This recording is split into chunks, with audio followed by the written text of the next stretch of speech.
დილამშვიდობისა, მოგესალმებით რადიომედის დილის არხის ფორმატში განვაგრძობთ მუშაობას და როგორც გითხარით დღეს ჩვენ ყურადღებას გავამახვილებთ კალათბურთზე.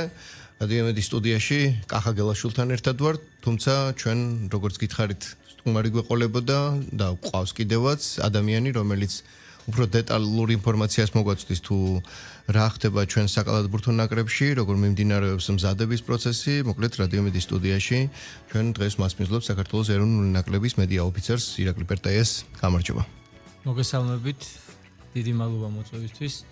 მოგესალმები ირაკლი, პირველ რიგში მადლობა სტუმრობისთვის. მე მინდა ვისარგებლო შემთხვევით და მსმენელს მაყურებელს ვინც არ არის თქვათ იმ ესე კარგად ჩახედული საქართველოს ნაკრების შიდა სამზარეულოში ვეტყვი რომ ირაკლი პერტაია არის პრაქტიკულად ყველა იმ წარმატებული თუნდაც არომატებელი თქვათ საუვიწყარი მატჩების ერთგვარი ცოცხალი მემატიანი საქართველოს ნაკრებისა ირაკლი 2007-2008 წლიდან უკვე ეროვნულ ნაკრებში ეროვნულ ნაკრებთან ერთად მოღვაწეობს ასე ვთქვათ როდესაც გუნდი B დივიზიონში იყო შემდეგ 2009 წელს გადმოვიდა ელიტურ დივიზიონში, შემდეგ იყო ევროპის ჩემპიონატი, პირველი, მეორე, მესამე და ასე შემდეგ, მსოფლიო ჩემპიონატი, აი ყველა ამ დიდ ტურნირებზე იყო, რა თქმა უნდა, ასევე არაერთი საერთაშორისო ტურნირი, როგორც თბილისური, ასევე თუნდაც იგივე ბერძნული, ცნობილი აკროპოლის თასი.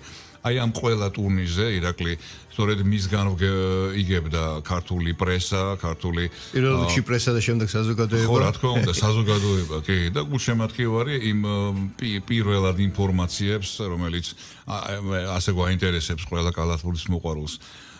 მადლობა მოკლედ რომ მოხვედით, იმიტომ რომ ხო, ასეთი ინფორმირებული ადამიანისგან მით უმეტეს დილიდან ინფორმაციის მიღება ჩვენთვის მნიშვნელოვანია, ირაკლი მართლაც მნიშვნელოვანია ჩვენთვის პრესის წარმომადგენლებისთვის, როდესაც საკომუნიკაციო პირი არის ასეთი პროფესიონალი თავისი საქმისა და მცოდნე. მოკლედ შევახსენოთ რადიომსმენელს კახა რომ ჩვენმა ნაკრებმა, საკალათბურთო ეროვნულმა ნაკრებმა მსოფლიოს 2027 წლის ჩემპიონატის საკვალიფიკაციო ტურნირისთვის პირველი მზადება დაიწყო და ეს იყო გუშინ დილის 11 საათზე.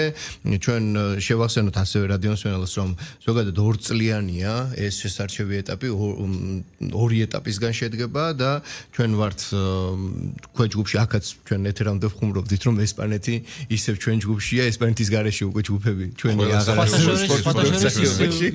ისეა როგორც 4 წლის წინ მსოფლიო ჩემპიონატის შესარჩევი ტურნირი ასე დაიწყო. ესპანეთი იყო მაშინ პირველ ეტაპზე ჩვენი მეტოქე. მოუგეთ და ამ ესპანეთთან მოგებით იყო საკვანძო, როცა გადავიდით მეორე ჯგუფურ ეტაპზე და მეორე ჯგუფურ ეტაპიდან უკვე მოვიპოვეთ პირველად მსოფლიო ჩემპიონატის ასპარეზის უფლება წინა ციკლში, ანუ 2023-თვის. ახლა გადამწყვეტი სწორედ ესპანეთის დამარცხება იყო თბილისში. ახლა ამჯერად უკვე დანია, საქართველო, ჩვენ, ესპანეთი და უკრაინა წარმოვადგენთ A ჯგუფს და პირველი შეხვედრა, პირველი მატჩი ესპანეთამდე, სწორედ ამ შესარჩევი სპარგლებში ჩვენ გვაქვს უკრაინასთან 27 რიცხვში.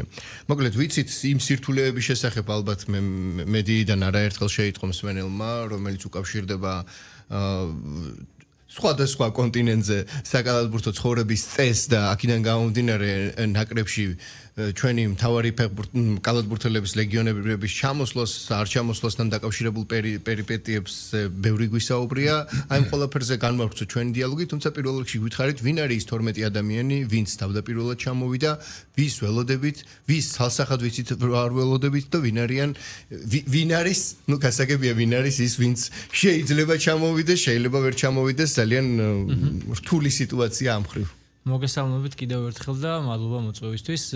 ნამდვილად გუშინ პირველი ვარჯიში იყო. მე მინდა აღვნიშნო რომ ეს არის ეროვნული ნაკრების შეკრება დაიწყო მართალია, მაგრამ ოფიციალური შეკრება, ანუ ფიბას ფანჯრის ეგიდით 25-დან იწყება, იმიტომ რომ მანამდე არის თამაშები ეროვნულ ჩემპიონატებში, ნუ საქართველოს გააჩერა გამომდინარე იქიდან რომ აი ეს ბიჭები, ვინც არიან ეროვნული ნაკრების კანდიდატები, მოემზადონ თავარი მწვრთნელის ხელქვეით და ასე ვთქვათ უკვე პირველი ვარჯიში გუშინ ჩატარდა. 12 სუპერლიგის მოთამაშე ესწრებოდა ამ ვარჯიშს, ივარჯიშა, ერთი იყო ანდრონიკაშვილი, რომელიც არც სუპერლიგაშია და უცხოური გუნდში არ გადასულოდა შესაბამისად ის იყო ვარჯიშზე, ჩამოთავოთ ესეთი რატისთან ერთად იყო ალექსანდრე ფევაძე, ილია ლონდარიძე, მაზიაშვილი ლუკა, ლიკლიკაძე, ტურძილაძე, გაფრინდაშვილი, სანაძე, პატაშური, კობახიძე, ჭინჭარაული და კალატოზიშვილი. მინდა ვთქვა, რომ ქუთაისის ლეგიონერები, ვინც ქუთაისში თამაშობენ, არ იყვნენ, იმიტომ რომ ქუთაისის მოგახსენებათ 19-ში თამაში ქონდა და ესენი არიან გიორგი სულაბერიძე და ლუკა ალავიძე, რომელიც პირველად გამოიძახეს საერთოდ ნაკრებში. საერთოდ 4 ახალი სახეა აი ამ ციკლში. პირველად ლუკასთან ერთად არის ლუკა კალატოზიშვილი, რომა ჭინჭარაული და გიორგი კობახიძე.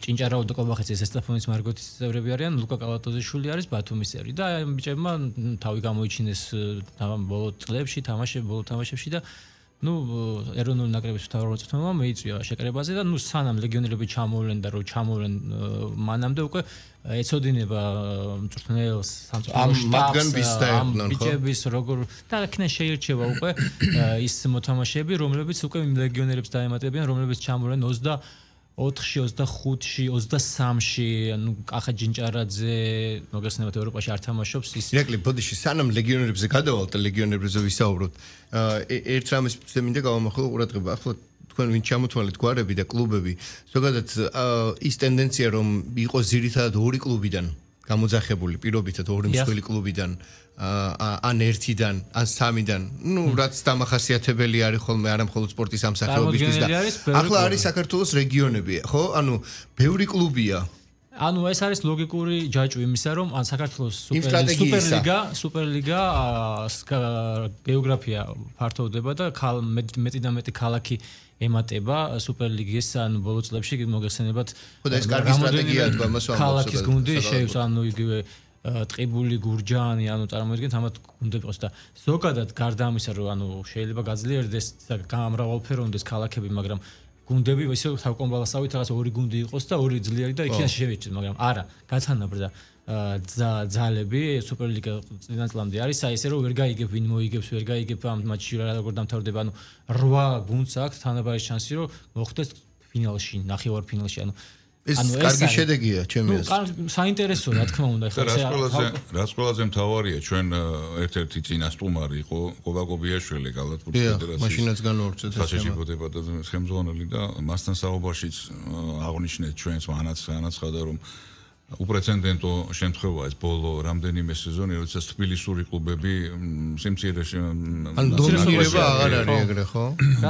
რეგიონებშია და ძალიან კარგია. ზოგადად სახელმწიფოს სტრატეგია და სპორტი რო გახდეს, კალათბურთი და ზოგადად სპორტი რო გახდეს არ იყოს მასიური და იყოს რეგიონებში, სადაც ადრე არ თამაშობდნენ, მაგალითად ტყიბულში გურჯაანში აი ფიზიკურად არის. უდიდესი შედეგია ამას, იმიტომ რომ არიან სუპერლიგის გუნდები, არის ისეთი ქალაქები, რომლებსაც სუპერლიგის გუნდი არ აყავს, მაგრამ ბავშვთა აქტივობები არის. არ არის აუცილებელი ბოლო მივლენ იქამდე თუ განვითარდნენ და ბავშვთა წრეები ასაკთან ერთად თვითონაც თუ განვითარდნენ. ავდეთ ბევრი მოთამაშე და შესაბამისად მე თითქმის ყველა რეგიონი ხო და ეს კარგია, იმიტომ რომ თუ როგორც იყო ხოლმე ზოგადად როცა დიდ ქალაქებში იყო კლუბები და იქ მოდიოდნენ ყველანი და ყველა ვერ ვახერხებდა ჩამოსვლას, ხო და ეს გარკვეული ტალანტების დაკარგვასაც იწვევდა. ახლა როცა რეგიონშია, იქ ტალანტს მეტი შესაძლებლობა აქვს თავისივე სივრცეში ადაპტირების და განვითარების. ბოლო პერიოდია კალათბურთი, აი სათამაშო ბურთიანი სახეობები რო ავიღოთ, არის ყველაზე მასობრივი სახეობა, იგივე ფეხბურთთან და იგივე რავით უგნებავთ რაგბთან, წარმატებულ სახეობებს ვამბობ. ანუ რეგიონებში კალათბურთი არის დღესდღეობით თითქმის ყველა რეგიონს მოიცავს, ბატონმა კობამა ჩვენთან სტუმრობისას აღნიშნა და ალბათ გამოსწორდება მოკლე პერიოდში. ერთადერთი რეგიონი, რომელშიც კალათბურთო გუნდი არ ყავს, არის სამეგრელო. თუმცა კი ყავთ იგივე ფოთის ირაოვა ძალიან კარგი. ასაკობრივები ყავთ სუპერლიგის და ალიგის გუნდები არ ყავთ. გულიშევილი თქვა რომ სუპერლიგაში არ არის. ხო, მაგრამ მოკლე პერიოდში გამოსწორდება, იმიტომ რომ სამეგრელოდან არაერთი ლეგენდარული ქართველი კალათბურთელი. და მეტად ისიც შეუწყობს ხელს, რომ აი მიმდინარეობს ეს დარბაზების მშენებლობის საკითხი და დაანონსებულიც არის, რომ კიდევ რეგიონებში გაიხსნას და აშენდეს დარბაზები, სადაც რა თქმა უნდა კალათბურთი იქნება ერთ-ერთი წამყვანი რგოლი და ანუ ეს არ არსებობს, რომ ამან არ გამოიღოს შედეგი და არ გაზარდოს აქტივობა და აქტივობის ზრდამ არ მოიტანოს ის შედეგი, რომ მეტი და მეტი მოთამაშე შეემატოს როგორც სუპერლიგას პროფესიონალ გუნდებს, ასევე ეროვნულ შემდეგ საბოლოო ჯამში ეროვნულ ნაკრებს. ეს ყველაფერი არის დომინოს ის პრინციპი, რომელიც მთელი ამ ბოლო 30 წლის განმავლობაში არის მცდელობა, რომ აეწყოს. ხო? ხან ერთი კომპონენტი აეწყო და ხან მეორე და თუ ყველაფერი არ აეწყო და ბევრი ნიჭიერი ბიჭია, რომელიც ანუ ეს როგორ არის იცით, აი შეიძლება ნიჭიერი არის და ანუ ყველამ ვიცით, რომ იმისგან დადგება კალათბურთელი რა, მაგრამ არიან ისეთი ტალანტები, რომლებიც ის პოტენციალი იმალება და ანუ თუ არ გახსნისთვის რაღაც სივრცე ჭირდება, რაღაც დრო ჭირდება პირობები და არა აქვს ეს საშუალება, ანუ მაგალითად აი რეგიონში რო ასეთი ბავშვები ცხოვრობენ, ხო, ვერ აღმოაჩენ ამას ვერანაირად, იმიტომ რომ იმ თუ არ არის იქ დარბაზი, თუ არ მივიდა ურჩეულად კალათბურთზე და არ დაიწყო ვარჯიში და თამაში აქტიური, მაშინ დაიკარგება ის, ხო და როცა იმ ქალაქში იქნება დარბაზი ამის შესაძლებლობა, რა თქმა უნდა არ იქნება თბილისში წამოსასვლელი ის ადამიანი და შობლები და ეს არის ელემენტარული მცირე ისეთი თეორია, მაგრამ რო შევხედოთ რეალობაა რა. ხო, მოკლედ შეგნებულად მინდოდა ამაზე ყურადღების გამახვილება, რომ აი ამ ჭრილშიც დაგვენახა ჩვენი საკალათბურთო შედეგიანობა და ის პერსპექტივა, რომელიც ამ კლუბში თავის გამოჩენის მერე ნაკრებში მოსვლამდე თუნდაც შეიძლება მერე უკვე ქვეყნის ფარგლებს გარეთ გავიდეს და ლეგიონერთა იმ სიაში გადავიდეს, რომლებზეც ახლა ვაპირებთ საუბარს. ინფორმაცია დებს ფედერაციის ვებგვერდზე, მე ვაკვირდები ყოველ ახალ ინფორმაციას. ანუ რეგიონებში უკვე მაგიდის საჭთა რაოდენობა იზრდება, გორში იყო რამდენიმე დღის წინ, ახლა აგერ თელავში. ანუ თბილისიდან ხდებოდათ საჯებს რეგიონებში ჩასვლა მაგიდის საჯებს. ანუ ეს არის აი იგივე ჩვენ რას ვლაპარაკობდით, აი ეს არის დასტური, რომ ანუ რო გაიზარდა საკალათბურთო მოთხოვნა როგორც კი გაჩნდა. რა თქმა უნდა მომსახურე პერსონალი იმ მატჩებს რო ტარდება, ხო? უნდა ხო რა თქმა უნდა მარტო ორი მსაჯი ხო არის და სამი მსაჯი რომელიც მოედანზე დგას არიან მაგი და რომელიც არის 7 ვაკაციის შემადგენლობით და რა თქმა უნდა გამოცხადება უბრალოდ ფიზიკურად თბილისიდან ელემენტარულად ვერ წავა ამდენი ხალხი. ირაკლის გამოცხადება, ირაკლის კოლეგები ვიყავთ. ჩვენს გვიწევს ხოლმე მომსახურება. შევახსენებ რადიოს მელოს, რომ ამ ადამიანების ხმებს თქვენ ისმენთ თბილისსა თუ რეგიონებში საკალათბურთო მატჩების მსვლელობისას არიან გამომცხადებელნი. ეხლა რაც შეეხება ნაკრებს და ყველაზე საშური და ასე ვთქვათ მყინვარული თემა რა არის რომ ლიდერები ვერ დაეხმარებიან ყოველ შემთხვევაში უკრაინასთან არ გვიყოლება დიდი ალბათობით თორნიკე შენგელია დიდი ალბათობით ამბობ მაინც ხო ხო სამწუხაროდ არ იქნება და არ იქნებიან ვთქვათ ასეთი რამ თორნიკე შენგელიასთან მიმართებაში გვაქვს შემდეგი მოცემულობა ამაზე საინტერესო ისაუბრა ზოგადად ძალიან ბევრი სპელი იყო ჩემი აზრით, მაგრამ ვიქტორ სანიკიძის განცხადება და მე ვერ დაურეკავ ისეთი რთული სიტუაციაა.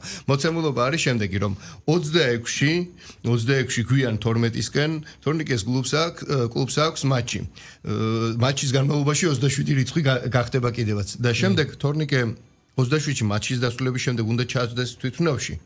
უნდა წამოვიდეს, ღამე გაათიოს დაბინავდეს და საღამოს უნდა გამოვიდეს მატჩზე, რომელიც აეროპორტიდან პირდაპირ მოედანზე. არც ჩვენ გვაქვს მე მგონი იმის შესაძლებლობა, რომ კომფორტული ჯეტი გაუშვათ და ჩარტერული რეისი ჩამოვიყვანოთ, ხო? მაგის ყოფილა ეგეთი ვარიანტი გახსოვს. ჩვენ ეს გამოცდილებაც გვაქვს, მაგრამ ახლა ყველაფერი დამოკიდებულია ინდივიდუალურად თორნიკეზე და არა მხოლოდ მის სურვილზე. დარწმუნებული ვარ, სურვილი ისეთი ექნება და ისეთები ჩაუდენია, რომ ფიზიკურად მენტალურად მენტალურად აქ იქნება, მაგრამ აქ არის ხო რა ფიზიკური კონდიციიდან დაწყებული ბევრი ფაქტორიდან გამომდინარე და მისი ხასიათიდან გამომდინარე საუბრობდით კიდევაც რომ ჯერ ვერ ვიტყვით რომ ვერ შემოდის შენგელია. ელემენტარულად განაცხადში არის. ხო, მაგრამ ხო განაცხადში არის და ხო თქვა თუ უკრაინასთან არ ეხება ესპანეთთან ალბათ. ესპანეთთან ხო რა თქმა უნდა ესპანეთში თამაში შემდეგი 3 დღეში და ნუ კატალონიიდან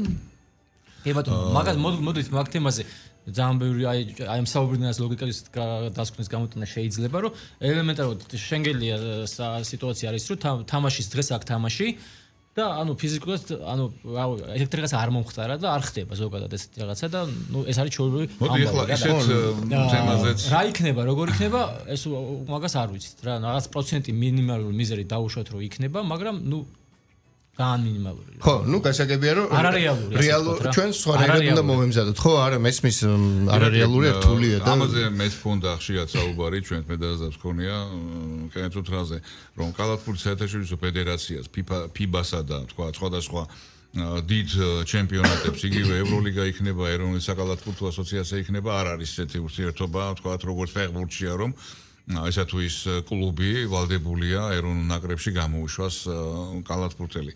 როგორც ვთქვით, ამერიკიდან ვერ ჩამოდიან, ვერც სანდრო მამუკელაშვილი, ვერც გოგა ბიტაძე, აგერ გოგას დღეს დილას ჰქონდა თამაში კლიპერსთან და მოისმა გუნდმა 129-1 მოიგო და ბიტაძე ერთ-ერთი საუკეთესო იყო 10 ქულა 6 მოხსნა 3 პასი. ანუ ეს ჩვენი ლეგიონერები ამერიკიდან ვერც ახლა დაგვეხმარებიან და ალბათ სრულობისას შესაძლებელი ეტაპისა ვერ ჩამოვიდეს. ანუ ეს არის თუ ევროლიგასთან მიმართებაში ანუ თქვათ ეს აქამდე იყო რომ არ თამაშობდნენ და ეს მითი დაანგრია შენგელია, იმიტომ რომ ეს გრძელდება ეს და ანტაგონიზმი ფიბასა და ევროლიგას შორის რამოდენიმე წლებია, ბოლო 10 წელია მე მგონი.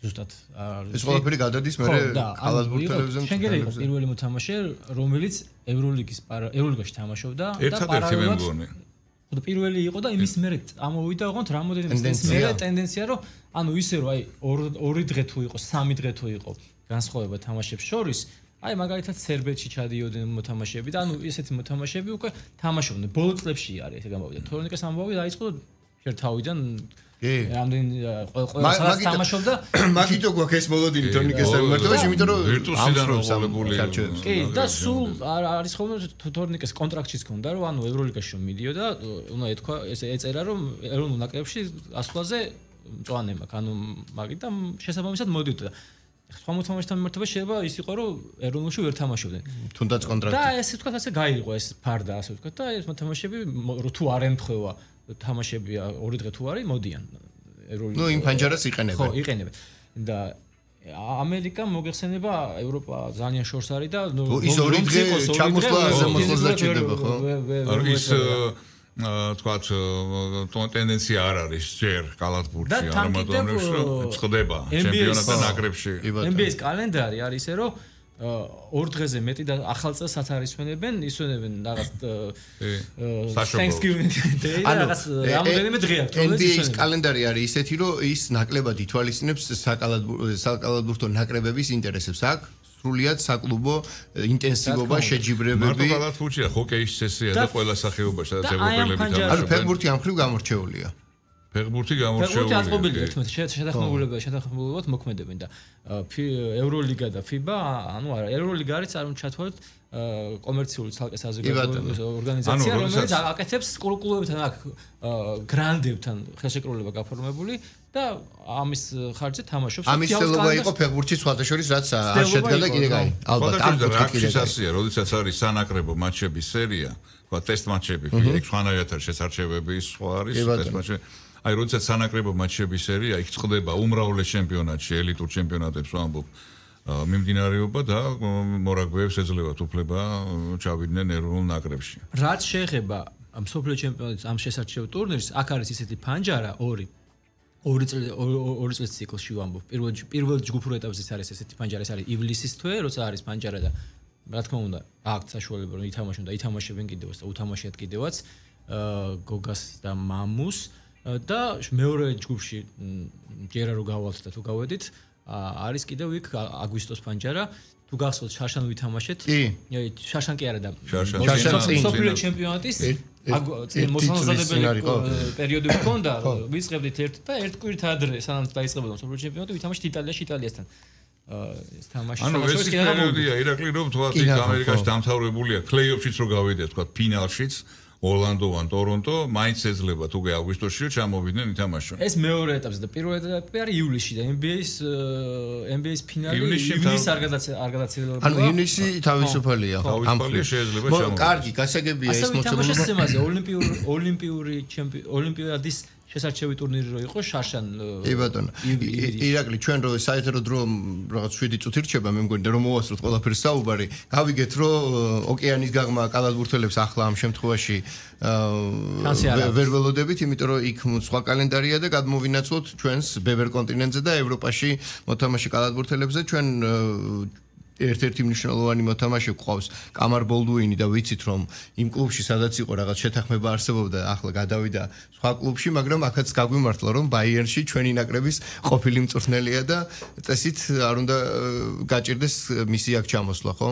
ტრამვირებულია როგორც ანუ არ გაჭირდებოდა ამ შემთხვევაში ტრამვა რო არ ქონოდა ტრამვა მიიღო და მას აქვს 6 როგორც ჩვენმა ექიმმა თორნიკე გოგიჩეშვილმა განაცხადა და ეწერა ეს გამოქვეყნებული იყო მინიმუმ 1 თვეზე მეტი რომ ანუ ეს კურნალობა არის ტრამვაც აქვს ანუ აქ სადაც ასე ვთქვათ მოგვარებული იყო ეს ამბავი და მწვრთნელისგანაც არ იქნებოდა ტრამვის გამო კამარ ბოლდუინი მაკფადენმა ჩაანაცვლა მაკფადენი დაბრუნდა თამაშობდა ოკეან გაღმა მექსიკის ჩემპიონატში და ანუ ამ ბოლო ხანებში უკვე ევროპაში დაბრუნდა და ნუ ჩვენ ნატურალიზებული მოთამაშის ადგილი გავთავისუფლდა და ანუ ქონდა მაგის საშუალება რომ ეთამაშებინა და ანუ მაიჩია ესე ასევე იყო ჯო ტომასონის ვარიანტი მასაც აქვს ქართული პასპორტი თუ გახსოვთ 2 წელი წინ წინა საკვალიფიკაციოს დასაწყისში დანიაში ითამაშა და ნუ არჩევანი გაკეთდა თედ მაკფადენს ამ შემთხვევაში მაკფადენი და ჩამოვა და იმედია ირაკლი მოკლედ რომ გვეწურება და აი კალენდრის შესახებ როგორი რამდენი თამაშია რამდენი ამოვიწევს აუცილებლად ეს თამაშები ძალიან მნიშვნელოვანია იქნა გამომდინარე რომ ჩვენ ნაკრების ერთ-ერთი ლეგენდა და ქართული კალათბურთის ერთ-ერთი ყველაზე კარგი კალათბურთის ცენტრი გიორგი შერმადინი ათარებს კარიერას და არ შეიძლება არა აუცილებლად ესეც მეც ჩანიშნული მქონდა კი უნდა გამოვეხმაუროთ ამ გიორგის ბოლო თამაში საქართველოში ეროვნული ნაკრების მაისურით იქნება 27 თან ჟღერს ცუდად ხო ეროვნული ნაკრების მაისურით იქნება უკრაინის ნაკრები და შემდეგ უკვე 3 დღეში სხვადასხვა სიმბოლურად დაამთავრებს იმ ქალაქში სანაკრებო კარიერას საქართველოს სანაკრებო კარიერას სადაც თამაშობ თვითონ და სადაც კარგად იცნობენ და სადაც არის ლეგენდა ცოცხალი ნამდვილად ზედმეტი გადაჭარბების გარეშე ორგზის ჩემპიონი ის არის საუკეთესო მოთამაშე ესპანური ლიგის და ამ კლუბში ხო ყველა ის მოხსნილი აქვს რომ საუკეთესო კალათბურთელი 14 ჯერ აღიარეს ხო? ეხლა მე-15 აღიარებისთვის იბრძვის. კი. სამეულშია. ნოემბრისთვის. ანუ სარეკორდო ბაჩვენებელია ამ ხრივ. პურის მოთამაშე და თვის მოთამაშე მაგინ რეკორდული მოხსნილი აქვს უკვე რა. და თვითონ კლუბის ტენერიფის მოხსნებში, ქულებში, იმაში ყველგან ლიდერია და ყველგან ზოგან 5 მოხსნაკალია. ანუ ესპანეთში სადაც არაერთი ვარსკვლავი თამაშობს უმაღლესი დონის, აი იმ მოთამაშეებშიც კი გამორჩეულია. მთელი კარიერის მანძილზე არ ვიდა საბონის აქვს 9 ჯერ და ამან აჯობა და ეხლა უკვე 11 ჯერ აქვს. ანუ ეს არის თვის საუკეთესო მოთამაშის პრიზი. ანუ თვის, ანუ აი ოქტომბრისთვის გახდა. გიორგი ძალიან ევრობასკეტზეც რეკორდული მაჩვენებელი აქვს მე მგონი მონაწილეობის თამაშების რაოდენობის ჩატარებული თამაშების რაოდენობის ირაკლი ანუ ეხა აჯგუფში ჩვენი დანია უკრაინა ესპანეთი აი ამ 4-ში უნდა მოხვდეთ სულ მცირე მესამე ადგილზე მაინც და შემდეგ უკვე ვეჯახებით ბეჯგუფის საუკეთესო სამეულს ხო საბერძნეთი მონტენეგრო პორტუგალია რუმინეთი აი ეს გუნდები მე ერთმანეთს შეხვდებიან აჯგუფის და ბეჯგუფის საუკეთესო სამეული და 4 გუნდი ახსებს თუ 3 გუნდი გადის. 3 გუნდი ხო არის ახლა 8 ჯგუფი. 8 გუნდი ხო. ესენი განახორ ის 3-3 გავა თითოეულიდან, ანუ 24 საუკეთესო გუნდი გამოვლინდება. A B ჯგუფს დაუწყდება, A3 საუკეთესო B3 C D-ს და ასე შემდეგ 4 ჯგუფი შეიქმნება, ანუ შესაბამისად იქნება. ანუ 4-4-დან 3-3 შეიქმნება. 4 ჯგუფი იქნება 6 გუნდიანი. მოგონთ ამ 6 გუნდიდან. და ამ 6 გუნდიდან 3 გუნდი ერთმანეთში არ ითამაშებს, რომელმაც პირველ ჯგუფში ერთად იყვნენ. ანუ აი სიტყვაზე საქართველოს რო გავიდეს უკრაინასთან და ესპანეთთან ერთად მეორე ჯგუფში იქნებიან ერთ ჯგუფში 6 გუნდიანი, მაგრამ ერთმანეთში არ ითამაშებენ და ითამაშებიან ბეჯგუფიდან გამოსულ სამ საუკეთესო ნაკრებს. ესე პორტუგალია, საბერძნეთი, მონტენეგრო და პორტუგალია. რუმინეთი სიტყვაზე ვერ გავს. სიტყვაზე. გასულ გუნდებთან ქულები გადაყვებათ. გადაყვება ქულები და შესაბამისად ის ქულები დაემატება, რასაც მოვიპოვებთ იმ სამ გუნდთან 6 მატჩში, ანუ გასვლა სახლის პრინციპით. ყველა მატჩი უდიდესი მნიშვნელობა. ყველა მატჩი საკუთრივ, აი გავიხსნა ანალოგიური, აი კალკასავით არის, როგორც იყო წინა მსოფლიო ჩემპიონატის საკვალიფიკაციო ეტაპი. კალენდარიც ისეთი არის, რომ ეთამაშები გუნდებს, აი ერთ პანჯარაში გასვლაზე ეთამაშები და მეორე სახში ეთამაშები. ხდით როგორ? მეორე მაშინ გავიხსენოთ, რომ მაშინ თუ გახსოვთ, ჩვენ ესპანეთს რომ მოუგეთ, აი ჩვენ საუბრის დასაწყისში ვთქვი, ესპანეთთან მოგება იყო საკვანძე, რომ გავსულიყავით უბრალოდ ჯგუფიდან მაინც გავიდოდეთ, მე სამეულში ვიყავით, მაგრამ ქულების ორი ქულა წავიღეთ მეორე ეტაპზე. წავიღეთ და ეს ქულა გაგვეხმარა იმაში, რომ იქით გადაგვეს, რომ ჰოლანდია იყო უშუალო კონკურენტი და ისლანდია გახსოვთ და რუსეთიც იყო ერთ-ერთი ყველაზე ძლიერი კონკურენტი და ამანაც ნუ მოდი ვაღიაროთ რომ იქონია როლი რომ რუსეთი იმ ცნობილი ამბების გამო დისკვალიფიკაცია მისცეს და მოიხსნა და ხუთგუნდიანი ჯგუფი გაკეთდა და არა 6-იანი, იმიტომ რუსეთი მოიხსნა. ანუ სულ არის 32 ნაკრები და 12 გადის სოფლიოში ევროპული კვედა არის 12. ხო, ანუ კიდევ ერთხელ დასვლა, ანუ შესარჩევში მოვიგეთ და გავედით არ არის. მოვიგეთ, როგორ მოვიგეთ, წავაგეთ, რა ქულით წავაგეთ. აი ამ საბოლოო შედეგებს აქვს წინა სოფლიო შესარჩევიც ეგრე იყო, რომ ქულები თუ გახსოვთ სოფლიო შემოგვიყვეთ, როგორ გავედით ისლანდიაში, გავიმარჯვეთ.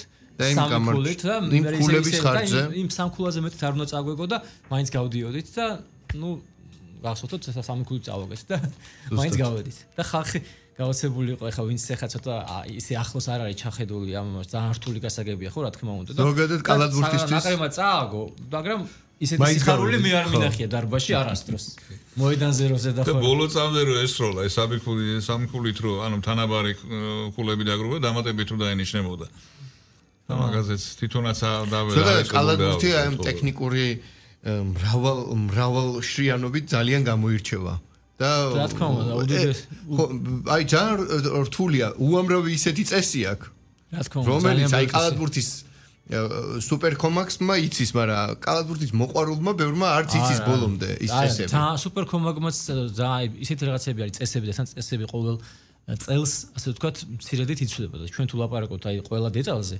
აი ძალიან ისეთი იმდენი რაღაც არის რომ მართლა კომაგებმა არ იციან ელემენტარულად აი ჩვენ მაგი დავახსენეთ საკალათბურთო აი ვინც იგზის და გარბენი რა არის და რა დროს ის რა ისტვინება და საიდან შემოდის ბურთი და ტაიმაუტს თუ აიღებ ბოლო 2 წუთში ეს არის და ტექნიკურია იმაზე ამაზე მილიონი წესი აქვს. აი მართლა თუნდაც ცენტრიდან შემოიყვანს თუნდაც თავისი ფარის ქვეშიდან ტაიმაუტის შემდეგ. ხო, ბურთს არ ჩაჭრებ ცენტრის წინა ხაზში თუ ჩაჭრებ 14 წამი გაქვს თუ უკან ხაზში ჩაჭრი 24 წამი გაქვს შესაძლებლად და აი ძალიან ბევრი წესია და მართლა მაგაზე რომ ჩავფიქრეთ მაგდენი წესი მე არ მაგას ვამბობ კი და მიკვირს აი ამ სეთი მრავალფეროვნებით ტექნიკური რაღაცა წესებისა კიდევ როგორ ინარჩუნებს კალათბურთი აი ამ დინამიურ ექსპრესიულობას. ეს სიღრმეა მაგის. პერიოდულობას, რაც ჩანს არის ძალიან ლამაზი და ამიტომაც უყვართ ყველას. არა, რა თქმა უნდა, იმიტომ რომ ეს ექსპრესია, იმიტომ რომ იყო საფრთხე რომ აი ამ წესებს ეს დინამიკა შეეფერხებინათ ისე რომ საყურებლად არ ყოფილიყო ისეთი. და თუ რამე აფერხებს მე მაშვებიან რა ქვია, მოდერნიზაციას უკეთებენ ადაპტირებას ამისთვის რომ აი თამაში არ იყოს თქვა რაღაც მოსაწყენი და ხო, ეს ექსპრესიულობა ყველა სახეობისთვის. NBA-ში ეს ხო კალათბურთი არის ყველაზე დინამიური მამას ვამბობ, დინამი ყოველ წვამს რაღაც ხდება, არ არის ის თქვა გაჩერდა თამაში, ფეხბურთში შეიძლება რამდენიმე კადრიც არის ხო, აი მოდუნებული გულშემატკივარი, კალათბურთში ესეთი რაღაც არ ხდება. ხო. ნუ მოკლედ უნდა დავასრულოთ ბანიშნები.